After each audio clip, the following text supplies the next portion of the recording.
Hello friends, कैसे हैं आप सभी। आज हम लोग पढ़ेंगे भूगोल, जिसमें चैप्टर है वर्षा।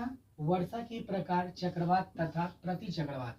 देखिए वर्षा क्या होता है, तो जब वायु में जलवाष्प, जैसे देखिए यहाँ से जलवाष्प, मान लीजिए कोई तालाब है, यहाँ से जलवाष्प वायु में जाता है, ठीक है। तो जब वायु में जलवाष्प की मात्रा अधिक हो जाती है, जब हवा में क्या हो जाती है, जलवाष्प की मात्रा अधिक हो जाती है और वे जलवाष्प की मात्रा किसी भी रूप में गिरने लगते हैं।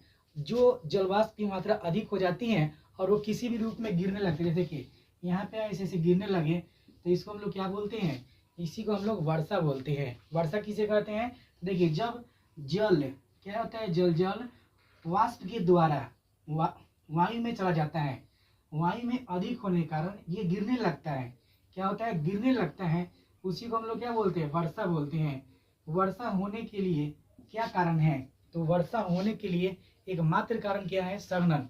कई बार परीक्षा में पूछा गया है कि वर्षा होने का क्या कारण है, तो क्या है, संघनन है, संघनन। आइए जानते हैं वर्षा के प्रकार। वर्षा जो होता है कितने प्रकार के होता है, तो वर्षा जो होता है वो 3 प्रकार के होता है। कौन कौन होता है, तो ये आपका है संवहनीय वर्षा, पर्वतीय वर्षा और चक्रवाती वर्षा। वर्षा कितने प्रकार के होते हैं, 3 प्रकार के होते हैं। कौन कौन, तो एक संवहनीय वर्षा है और एक पर्वतीय वर्षा है और एक चक्रवाती वर्षा है। आइए देखते हैं संवहनीय वर्षा के बारे में। जैसे देखिए ये सूर्य है, ये आपका सूर्य है और ये आपका समुद्र है, समुद्र में जल है। देखिए जब सूर्य का प्रकाश समुद्र पे पड़ता है तो ये जल क्या होते हैं, जब सूर्य का प्रकाश समुद्र पे पड़ता है तो जल जो होता है वो सतह से क्या होते हैं, वाष्पित होकर बादल के रूप में क्या होते हैं, जम जाते हैं। देखिए जब सूर्य का प्रकाश समुद्री जल पे पड़ता है तो जो सतह का पानी होता है, जो यहाँ पे सतह का पानी होता है, वो वाष्प के रूप में हवा में बादल के रूप में जम जाते हैं। अब क्या होता है कि हवा क्या करता है, इस बादल को स्थलीय मार्ग, जैसे मान लीजिए घर और है, स्थलीय मार्ग, इस बादल को स्थलीय मार्ग में ले जाकर संघनन विधि के द्वारा ये क्या होता है, गिरने लगते हैं।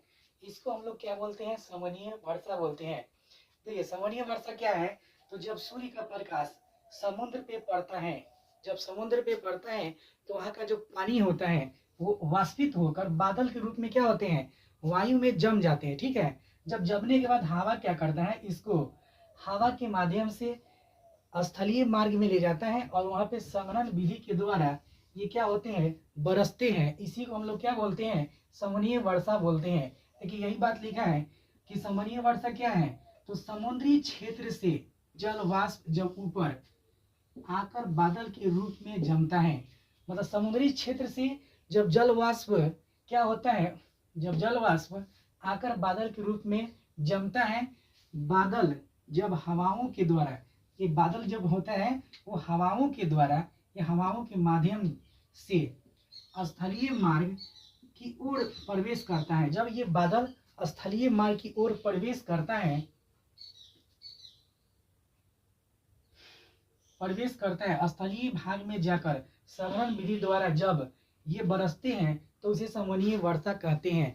यही बात हम बताए हैं कि जब सूर्य से जब प्रकाश निकलता है तो यहाँ से पानी क्या होता है, वाष्प के रूप में जाके हवा में जम जाता है, ऊपर जम जाता है और यह हवा क्या करता है, इसको ले जाके स्थलीय भाग में वर्षा कराता है। इसी को हम लोग क्या बोलते हैं, संवहनीय वर्षा बोलते हैं।